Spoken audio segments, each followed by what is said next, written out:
Sound check, check. Yeah, we're coming through. Okay. Sorry, that was All right, kind of everybody, welcome to the webinar. This is part of our following through series. This is utilizing the stock management tool in Windward System 5, presented by Scott Rockins.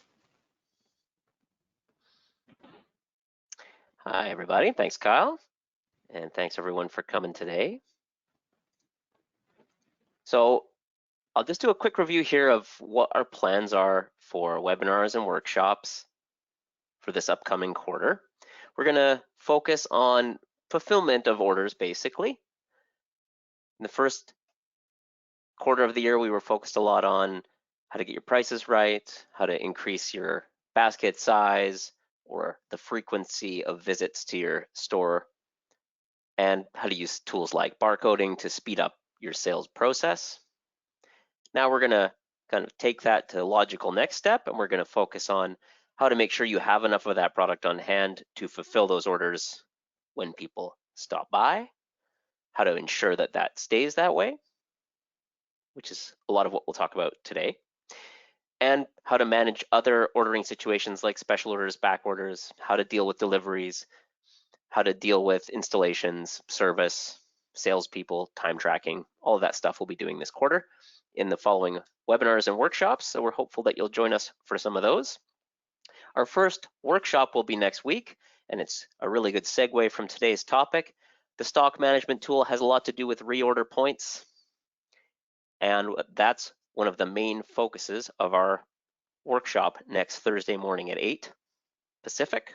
We're going to talk about just ordering best practices, reorder points, how to deal with special orders versus back orders, and sort of the different intricacies of those two features of the software, and sort of how to automate your ordering. We'll talk about budgeting for ordering if you're a business that thinks more in dollars than quantities, if it's larger ticket items, for example. So that should be a very useful 4-hour workshop next Thursday. We hope to see you there.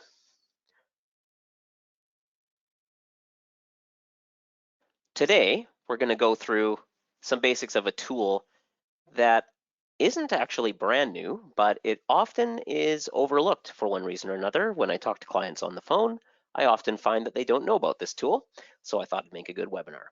It's going to help you do certain things like set reorder points, use your required orders report in just a slightly different way, perhaps look at things a little differently, like by season or by location. And it can also help you with managing obsolete products. So we'll talk about all those things a little bit today, and we should have some time for questions and answers as well. So first, I'm just going to show you where this tool is, and then there's a few settings that can affect how the tool works that we'll talk about briefly. So the stock management tool you'll find in your purchasing section. So here under inventory and purchases, under purchases, just pop that open a bit. It's right down the bottom. And I think for this reason, just because it was added later in the Windward development cycle, it's way down here and people just don't notice it. So we'll fire that up. And this tool is a very helpful tool. If I choose a vendor, for example, and I'm going to tighten my search so it loads faster. So I'll look at the love seats from Alpine Distributors. You can see I can filter by vendor or by category. And it's going to display a whole bunch of sales data by quarter, costing data, price data, as well as your mins and maxes or your reorder points on the right. And it even can tell you what your transfer points are between locations if you have multiple locations. Now, if you don't have multiple locations, this would look different. You can see here I've got these different locations set up. And so that's going to be a different interface for everyone. You might just have one, or you might have a different number. You'll also see this seasons right here. And this will depend whether you have your reorder points set in your settings to be seasonal or the same all year. So before we dive into using this tool, I'm just going to point you in the direction of these settings. So I'm going to pop open the setup wizard here.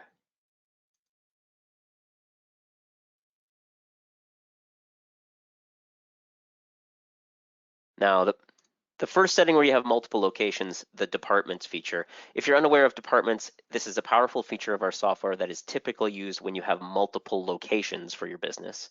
But as you can see, my departments have been configured for different reasons. One of my departments is a truck. One of them represents my website, and one represents my warehouse. So they're not retail locations. They're sort of stock holding locations, or a way that I segment my sales. So if you have departments and you're in this webinar, then I'm specifically pointing out to you that this use departmentalized highs and lows affects whether or not the highs and lows are available, by department, or you just have one stock level for all departments. So that can affect how the report functions a little bit.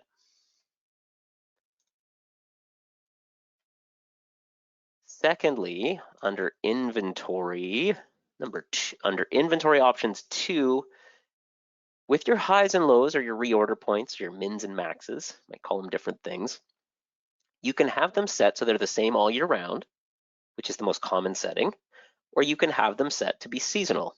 And if you come here to options 2 under inventory and turn this on, that's all you have to do, except you do also have to tell the system what seasons you would like. So which months belong to which season.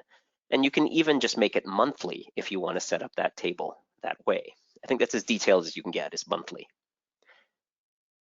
So this allows you to have different stock levels at different retail outlets or locations or warehouses at different times a year on different products. And managing this, of course, would be quite a lot of work, but it's a very powerful tool if you want to use this, if you can think of a way that it fits your business. Also, the stock management tool would help you keep on top of some of these things. So a few settings.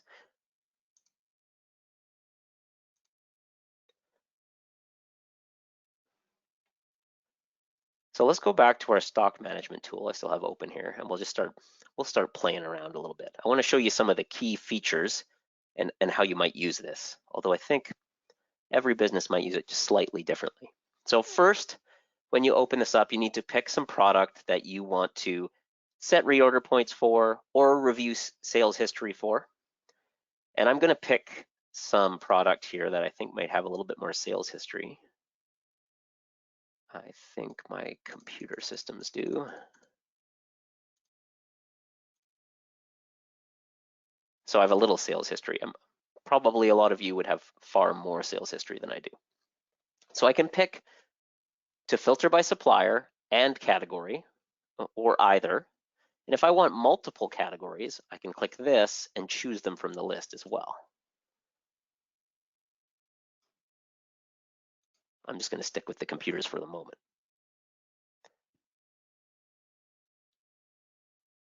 I can also, using my menu bar at the top, I can also choose the season. So I'm going to say the current season, which is the spring season for me. And what you'll see here is it lists my locations.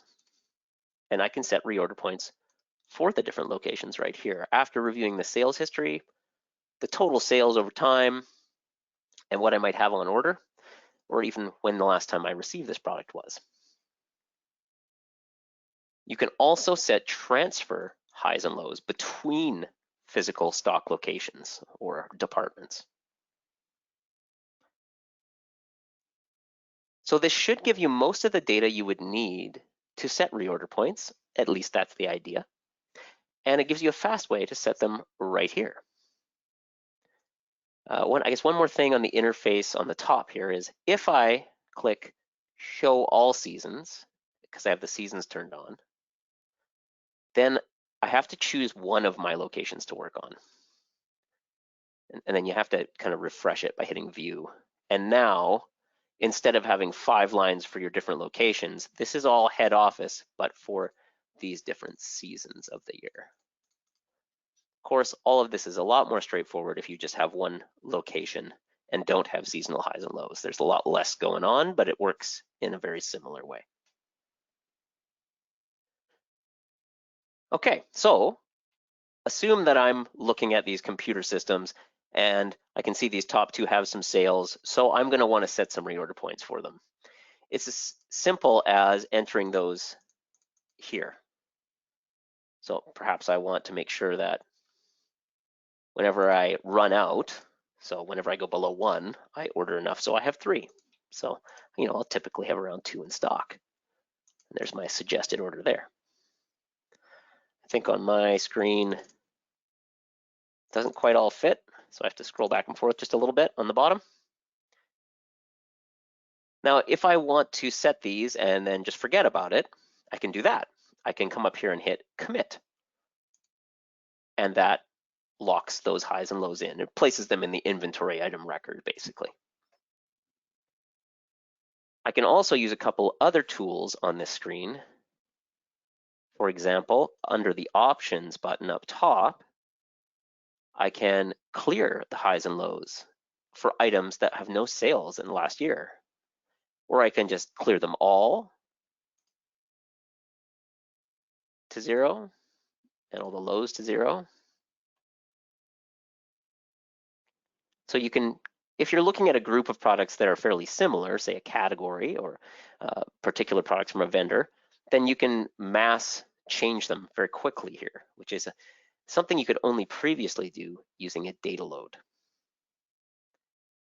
Hey, Scott, I just kind of came to this conclusion just hearing everything you just said. This is a great way of getting rid of dead inventory out of one of your stores if it's not selling, right? You could just change your transfer amount and get it out of there. Go to another store that is selling it. Yeah, you could set your transfer. I guess what would you want to do? You'd set your transfer. It's a good way of reviewing the sales of all the locations. Yeah, that's a great idea, Kyle. So you could use it for a lot of things, but in the end, when you set these points, let's get some points in here.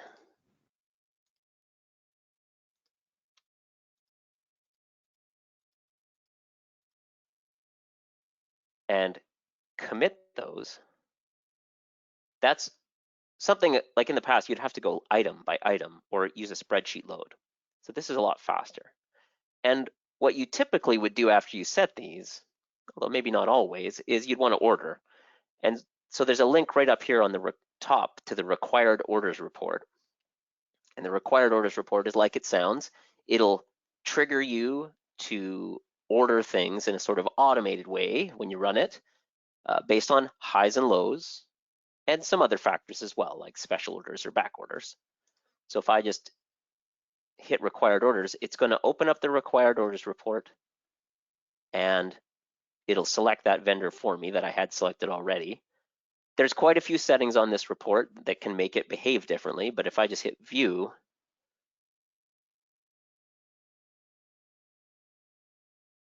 it should trigger my orders based on my highs and lows, and based on which department I'm in and which season I'm in my case, because I've got all these different settings turned on. And then from here, you're able to create POs. If you're not familiar with the required orders report and how you automate your ordering with this tool and the highs and lows, that's a lot of what we're going to talk about next week, and we'll get into quite a lot of detail. For today, because I think probably a lot of our customers do use this required orders report, it's the segue between the reports that adds the feature for you, in my opinion. You set your highs and lows here, or if you're using transfer lows, then you're looking at department transfers and the suggested transfers report instead, which would be right there. So it links you to, what do I need to transfer to other stores, like Kyle's saying. It links you to, what do I need on my next PO? And you can set it all right here, which is one really great tool that this adds to your sort of System 5 repertoire, if you want. The other thing that it's really handy for is obsolete products. Now these Dell 8486s, these are top of the line, so we're not gonna delete those. But say if we look back and see if we can find something we're not likely to sell much more of. I think there's some stuff in here. Let's say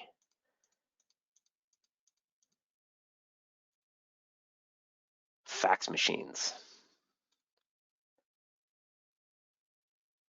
So I don't think I'm going to sell these anymore. If I had highs and lows, I might do something like get rid of the highs and lows.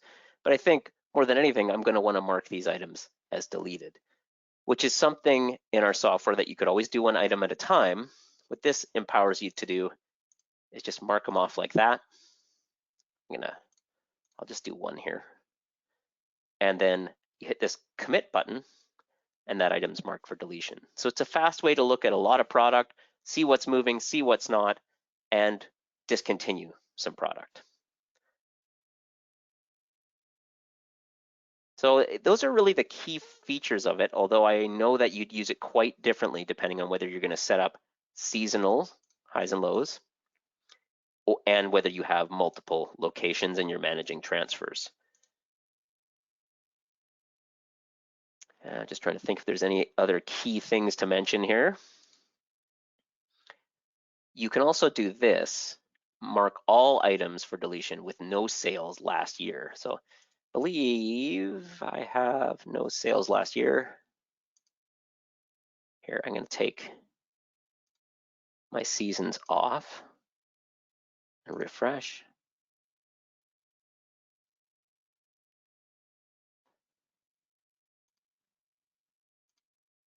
So that would automatically mark those deleted.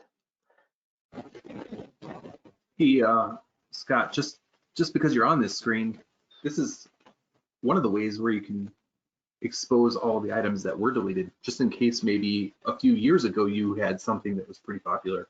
You could click that show deleted on there. You should be able to show all of the deleted items as well, right? Yeah, that's true. So here, let's take off the category filter. That should give me, in fact, let's take off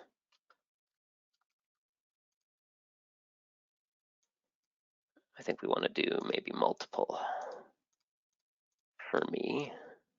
That's a good idea, Kyle.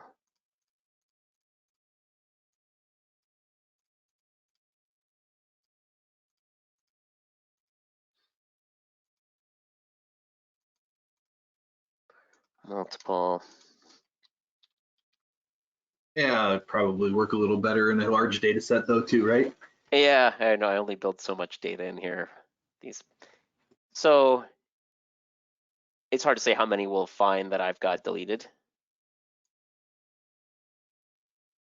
But this would show everything. What I've got going here is show the deleted as well as other products. So that could run for a little bit of time. But a great way to check in on what you have marked as deleted, and really just a great way to check on your sales data and see what you should be placing more orders for. I see we got a question there from Carol. Thanks, Carol. So can you clarify last year? I'm just making sure I'm going to look at the right field for you here, Carol.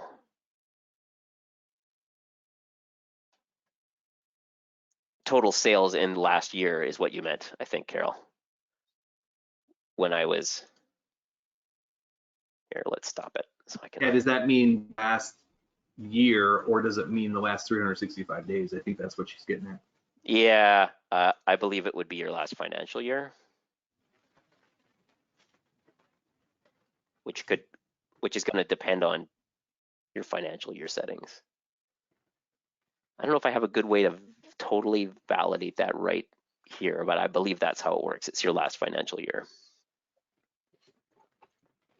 We got a few questions are coming in now. Yeah, it's good. It's good. All right. Deborah is asking if you have a quantity on items that you want to mark deleted, would this not mess up your stock count? It still shows up as long as there's a quantity on hand. Isn't that correct? Yep, that's right. I mean, in your stock count, hold on, let's see if I can get out of this thing. I think I've given it too big a job to search my inventory there. In your stock count, there's also settings as to whether you include items marked as deleted or not when you build your batch. So you'd have to be careful of that part. Either way, whether you use this or not, you'd need to be careful of that. But other than that, yeah. Well, when you're doing your stock count, you would want to count your deleted and make sure that it's there. Yeah, I guess it depends if you're actually managing those inventory levels or if you marked it as deleted and it had an incorrect stock level, you know. It's, yeah, depends how Well, it accurate just you are wouldn't with. get counted in your stock count then, yeah. Yeah. So I noticed that you have I notice when you mass mark for deletion through the options menu, you do not need to commit those changes. No, I do think, here, does this thing,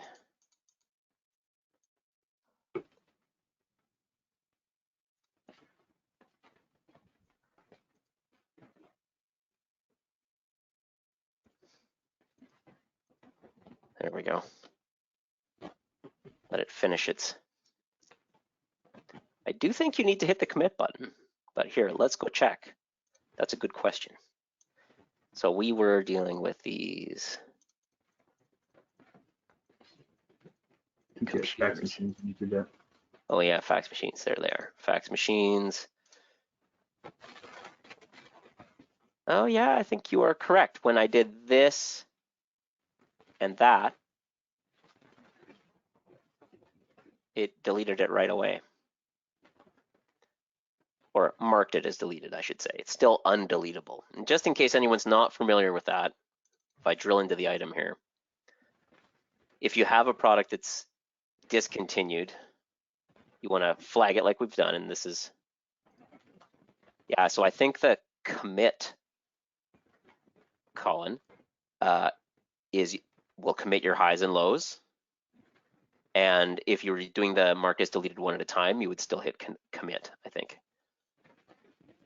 Here, you can see I'm able to unmark it right there. So you can also completely delete items if they have absolutely no history. So if they were made by mistake.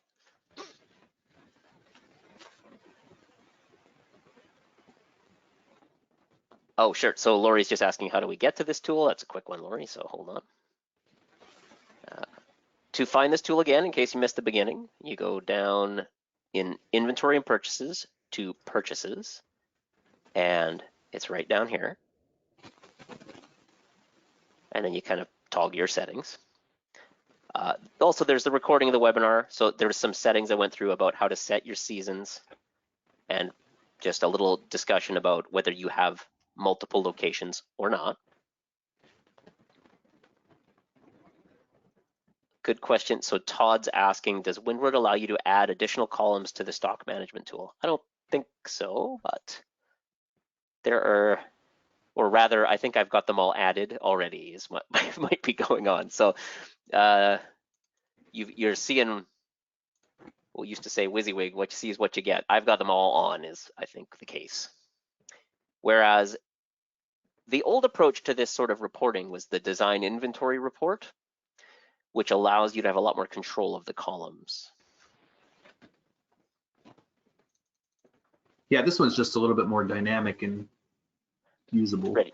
Yeah, ready to go, right? Whereas the design inventory report, you have to know how to design it in order to get all these columns on there. Can you change the pricing from this screen? Patricia's asking. Good question, Patricia. I don't know the answer. Let's try it. So we'll do,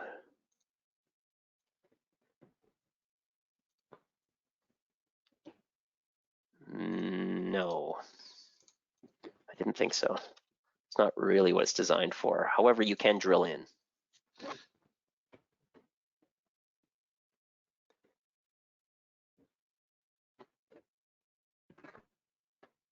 Good question, Gerard.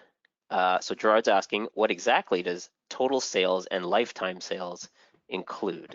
Is it estimates, work orders, or invoices? So it would be any invoices, so accounts receivable invoices, or cash sales.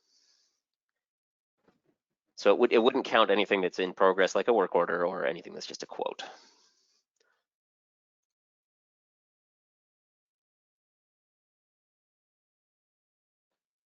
And your total sales, I believe, is actually your annual sales of the 4 quarters. It's just totaling it up for you. whereas the lifetime sales is year over, like past years, all years.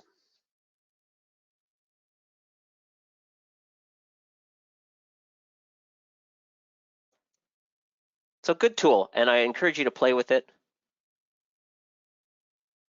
If you didn't know about it, I think that it's likely to help you streamline things so that you're not running out as often, or you're not overstocking things as well, or you need to move things to a better location to move them out the door, like Kyle was suggesting. All good ideas.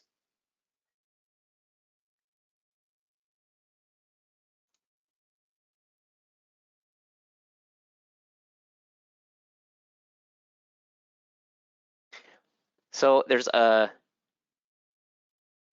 lot of content around things like this, like the required orders, suggested transfers, departments that you might find in your Learning Academy. Most of what we're talking about is purchasing. Again, we're going to be having this workshop coming up next Thursday, where we're going to go over a lot of these things and related topics to this in more depth than we did today. If you're interested in purchasing this, you can purchase it through our website, which, let me bring it up for you.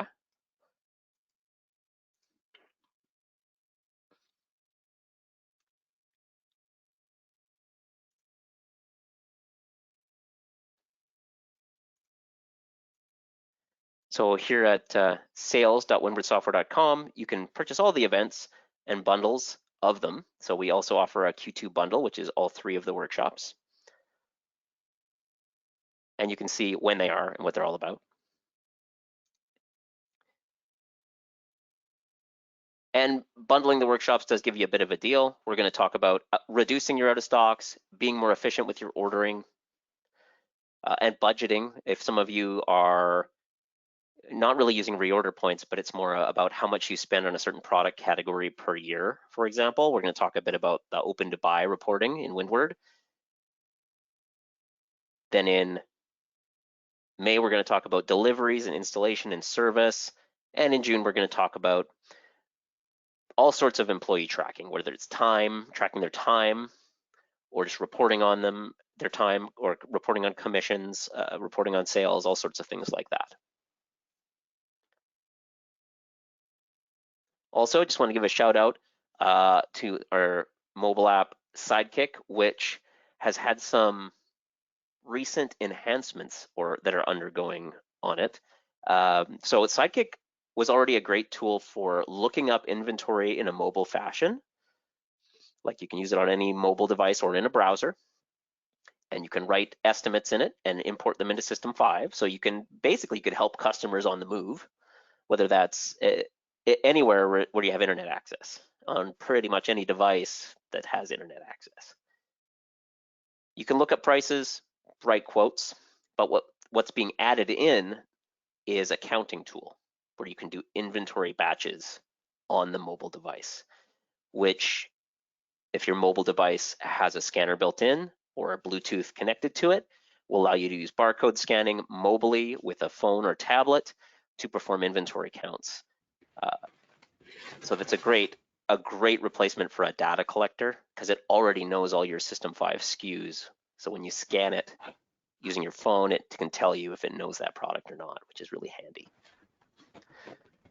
So that's another great tool that we've got to offer.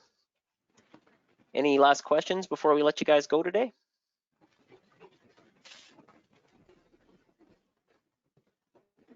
It doesn't look like it there, Scott. But if you stick around after we end this thing, there should be a short little video of Scott explaining what the next workshop is. So I think that about does it. Yeah. All right. Well, thank you everyone for your time. And I do see one last question there actually. Are columns sortable? Oh, that's a good question, Todd. So let's just look at that before I go. Okay. So what Todd's asking is if I open up the tool,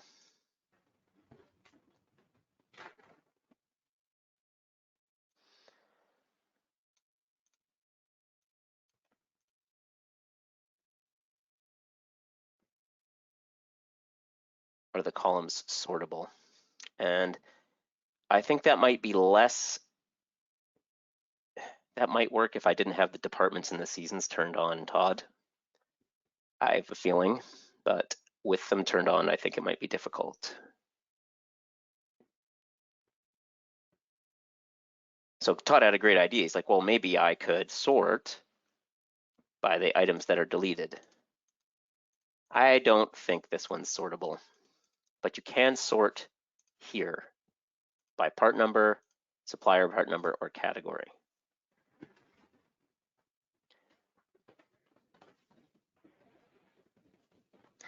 Shane, thanks for the feedback there. Those are questions that you could take up with someone outside of the webinar, but I appreciate your feedback. So thanks everyone for coming today, and we're hopeful to see some of you at the workshop or at next month's webinar. Have a great day. Thanks, everybody.